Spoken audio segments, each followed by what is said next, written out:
में लंगर लगा, ये इसमें लंगर पे मजबूरी। ये तो आप खा लेते हैं, आपके बच्चे। बस क्या करूँ, या आप खाऊं या उनको खिला दूं, ये हो सकता है। मुझे इस टाइम दिल ही दुख हो रहा है कि उन्होंने साफ कह दिया मांग के खाते हैं। अंकल ना सिर्फ आप, हम सब। दोस्तों, इंडिया के अंदर जो G20 कॉन्फ्रेंस हो रही है, इसका एक इम्पॉर्टेंट एंगल ये है कि मुस्लिम वर्ल्ड के लीडर्स को बुलाया गया है। एक तो जारी बात है, कुछ ममालिक तो G20 के मेंबर हैं, वो तो होंगे ही होंगे, जारी बात है।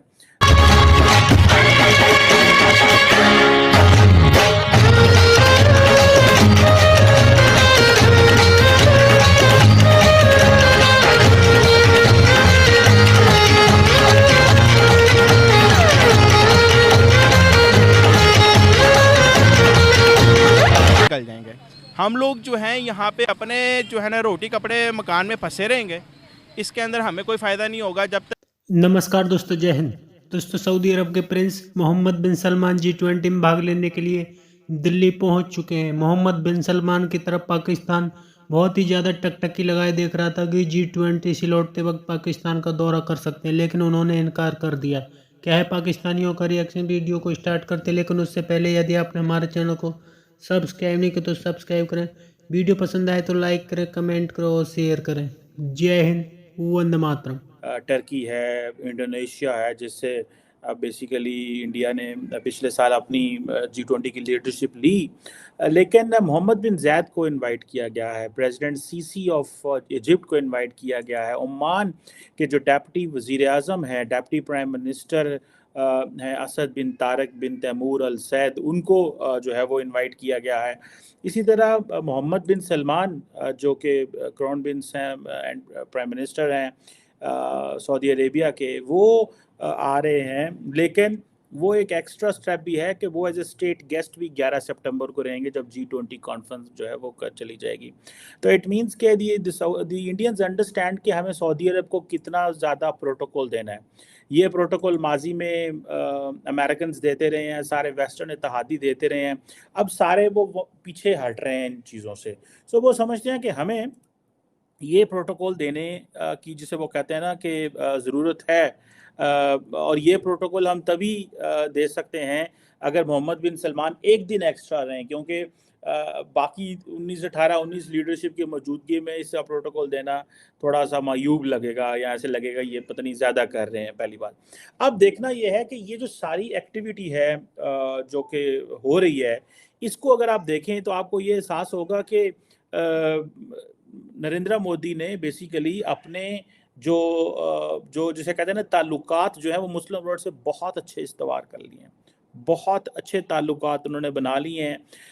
एक तरफ वो मोहम्मद बिन ज़ायद, मोहम्मद बिन सलमान, प्रेसिडेंट सीसी और प्रेसिडेंट एर्दोआन के साथ भी उनके कोई इतने बुरे ताल्लुकात नहीं हैं, एक बड़े मुनासिब किस्म के रिलेशंस उन्होंने इस्टेब्लिश करके रखे हुए हैं। लेकिन पाकिस्तान, जारी बात है, इसमें सारे प्रोसेस में इंतहाई आइसोलेटेड है। इंडिया की जो लीडरशिप है वो ये चाहती है कि Pakistan should feel alone in the Muslim world. Kashmir के मसले के ऊपर अब कोई मुसलमान मुल्क बात नहीं करता। When it comes to India Pakistan bilateral relations, कल आपने सुना होगा जॉन किर्बी को, नेशनल सिक्योरिटी स्पोक्स पर्सन है वाइट हाउस के, और उन्होंने कहा, सवाल किया गया कि आप पाकिस्तान और इंडिया के ताल्लुकात में कुछ करें, तो उन्होंने कहा जी हम तो कुछ नहीं कर सकते, ये दो समझते हैं बायलैटरल। तो मेरे ज़हन में ये सवाल आ रहा था कि अगर अमेरिका भी समझता है कि ये दोनों पार्टियां आपस में मसला हल करें, तो फिर अमेरिका की क्या इजारादारी है इंटरनेशनल रिलेशंस में, या उनका क्या इन्फ्लुएंस है इस तरह इंटरनेशनल रिलेशंस में, अगर वो इंडिया को ये नहीं कह सकते कि वो पाकिस्तान के पास साथ बैठे। लेकिन इंडिया ने उनको कह लिया। ट्रम्प इस केस में था। अब देखें, मोहम्मद बिन सीसी जो है, सॉरी, ये जो इजिप्ट के प्रेसिडेंट हैं, आप उनको देखें, वो आए हैं, उन्होंने आके पहले भी उनको बड़ा प्रोटोकॉल दिया, अब फिर उनको प्रोटोकॉल है, और अभी ये एक इम्पॉर्टेंट उनको वेलकम दिया जा रहा है, ऐसे महसूस कराया जा रहा है कि पाइन है जरा मुल्क है, ये आपके लिए बड़ा अहम है। आप पिछले इस साल की जनवरी में भी आए थे, ये फिर आ रहे हैं। इसके बाद प्राइम मिनिस्टर मिलने गए, फिर इजिप्शियन और इंडियन एयरलाइंस का भी को हुआ। अब ये स्ट्रेटेजिक पार्टनरशिप में शिफ्ट करने चाह रहे हैं, ठीक है जी, और कह रहे हैं जी हमने defence, security, renewable energy, culture, people to people interaction, उसको बढ़ाना है। और मोदी जी, आपको पता है, कायरो गए थे जब वाशिंगटन से वापस आए थे, और इनको हाईएस्ट अवार्ड भी दिया गया था इजिप्ट के अंदर। और इनकी आपस में जो पॉलिटिकल अंडरस्टैंडिंग है वो कहते हैं जी कि हमारी बड़ी अच्छी है, हमारे बड़े सिविलाइजेशनल ताल्लुकात हैं। मोदी साहब पे एक इल्ज़ाम और ये लगता है कि वो मुसलमानों को बड़ा टफ टाइम देते हैं, लेकिन when it comes to the Muslim world तो मोदी साहब कहते हैं जी कि हमारे बड़े मुस्लिम वर्ल्ड से सिविलाइजेशनल ताल्लुकात हैं। वो इस वजह से कि फॉर एग्जांपल जो मुस्लिम इन्वेडर्स थे वो आए, उन्होंने आके इंडिया में अपने पंजे गाड़े और मुस्लिम दुनिया यहाँ पे आके काम करती रही।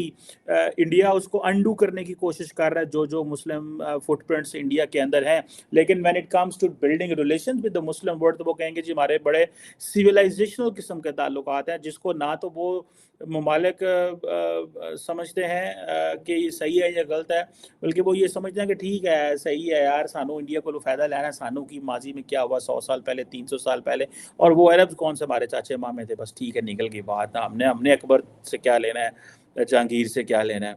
अब इंडिया जो है वो इजिप्ट को यहाँ पे बुला के इंडिया ने बेसिकली एक बड़ा एक्स्ट्राऑर्डिनरी सिग्नल दिया है, और इससे सऊदी अरब भी खुश होगा, इससे अमेरिकन भी खुश होंगे कि इंडिया उन हमारे इत्तेहादियों के करीब जा रहा है जिनके हम करीब हैं। ठीक है जी, ये मैं आपसे पहले भी इस हवाले से बात कर चुका हूँ कि ये कितना इम्पोर्टेंट है। इंडिया आपको पता है यूएई को लेके पहले ही ब्रिक्स में चला गया। So India is mainstreaming UAE in the global world. India is mainstreaming, आपको पता है the Saudis understand one thing कि यूएई ने they have backstabbed the Saudis. So India क्या कर रही है, सऊदी अरब क्या चाहता है कि इंडिया के साथ करीब ताल्लुकात रखें कि अगर यूएई इंटरनेशनलाइज हो रहा है या यूएई फॉर एग्जांपल I2U2 में या ब्रिक्स में या इस तरह के प्लेटफॉर्म में या अभी G20 में आ रहा है, तो हमें इंडिया के साथ कुर्बत रखनी चाहिए, ये इन्फ्लुएंस रखना चाहिए कि कल को अगर हैं दोनों मुस्लिम मुल्क, लेकिन ऑब्वियसली सऊदीज़ का ज़्यादा इन्फ्लुएंस है in terms of Holi mosque and so much more, बड़ी इकॉनमी, बड़ा कुछ है। सो सऊदीज़ ये समझते हैं कि इंडिया के करीब होना चाहिए क्योंकि अमारातीज़ बड़े करीब हैं। कि हम हमारी जो जितनी भी मैनेजमेंट है वो साथ खड़े होके एक अच्छा इनिशिएटिव ना ले सके। क्या समझते हैं आपके अभी रोड एंड बेल्ट का इनिशिएटिव भी अभी यूरोप भी लेगा, मिडिल ईस्ट सारा भी इंडिया के साथ हो जाएगा, फिर यहाँ पर हम कहते हैं कि भाई मुस्लिम उम्मा, शेख सलमान सर थे वो 6 घंटे के लिए आना था पाकिस्तान, उन्होंने रिजेक्ट करके 3 दिन के लिए हिंदुस्तान चले गए, लेकिन 6 घंटे के लिए पाकिस्तान नहीं आए। तो इससे क्या देखें? सर आप ये बात कर रहे हैं, आपको तो ये नहीं पता कि चाइना का जो जैक मा था वो एक हंगामी सूरत हाल में आया, ये भी नहीं पता चल पाया कि वो कौन सी डील की भी है कि नहीं की। आप तो ये बात कर रहे हैं कि उसने कैंसिल की, एक बंदा जो यहाँ से आगे पता नहीं निकल भी गया उसके बारे में किसी ने पूछा ही नहीं है। हाँ जी, जैक मा के बारे में नहीं पूछा। ठीक है ना, तो जैक मा तो वो है जो दुनिया के अमीर तरीन 3 बंदों में से आता है, और आप जिसकी बात कर रहे हैं वो तो अभी सलमान साहब की आपने बात की, वो तो इन 3, 4, 5 में नहीं आते। ठीक है, अगर उनके 6 उनका इतना मसला नहीं है, अगर वो आते हैं नहीं आते उनके साथ तो ऐसे ताल्लुकात अच्छे हैं। लेकिन उनके आने से कंट्री का जो इमेज जाता दुनिया के सामने, हमारा एक पॉजिटिव इमेज जाता, लेकिन उन्होंने भी आने से रिफ्यूज़ कर दिया। कभी जो बाइडन जब मिनिस्टर थे तो तब पाकिस्तान उनका चक्कर लगता था, लेकिन अभी इंडिया 3 दफ़ा जा चुके हैं, उसके बाद भी पाकिस्तान वो एक दफ़ा भी जब से प्रेसिडेंट ऑफ अमेरिका बने हैं तब से एक दफ़ा भी नहीं आए। तो आप लोग और कह लेना एब्सोल्युटली नॉट, कह दें एक दफ़ा और, इससे नुकसान होगा। इससे आपको नुकसान हुआ है। और ऑटोमेटिकली जो एक चीज़ आप अपनी फड़ियाँ मार रहे हैं, आप अपने मुल्क के, आप अपनी हैसियत से ज़्यादा एक चीज़ को बढ़ा रहे हैं, तो मेरे ख्याल से पॉलिटिकली तौर के ऊपर इस चीज़ का इशू बनेगा। अगर बेल्ट एंड रोड बन जाता है दूसरे मुल्कों का, तो इससे पाकिस्तान को क्या बेनिफिट्स होंगे या लॉस होगा? पाकिस्तान और अभी जो चाइना के दरमियान जो CPEC का मुआहदा चल रहा है, इससे पाकिस्तान को बेनिफिट है या पाकिस्तान को आने वाले टाइम के अंदर जो हालात चल रहे हैं क्राइसिस की तरफ मजीद जाते हैं तो नुकसान उठाना पड़ सकता है? देखें, हमारा जो ये बेनिफिट, हमारे जो एक रोड बनी, ये समझ लें कि एक बहुत जो है ना नेमत अल्लाह ताला ने दी है हमें उसका फ़ायदा जल्द से जल्द उठाना चाहिए, यकजोड़ होकर एक दिन बैठना चाहिए। देखिए, जिस मुमालिकों की आपने बात की है बेल्ट एंड रोड बनाने के लिए, वो एक पावरफुल इकनॉमिकली कंपनी है और कंट्रीज़ हैं, उधर के जो लोग हैं वो इतने ज़्यादा हैं कि कहते हैं तादाद के अंदर, तो वहाँ तो ऑटोमेटिकली इकोनॉमिकली तौर के ऊपर फ़ायदा होना। हम तो देखें अगर 20-24 करोड़ बंदे भी हैं, और अगर हम ईरान और अगर अफ़गानिस्तान को भी देखें तो हम तीनों मुमालिक मिल के इंडिया का मुकाबला नहीं कर सकते हैं। अगर आप डेटा की बात कर रहे हैं तो डेटा के लिहाज से हमारी जो इकोनॉमिकली और क्या कहते हैं क्वांटिटी तौर के ऊपर जो हमारी मरदमशुमारी है उनसे कम है। तो आप अगर पावरफुल कंट्रीज़ की बात बता रहे हैं, आप अमेरिका और क्या कहते हैं इंडिया की बात कर रहे हैं, उनकी पॉपुलेशन बहुत है।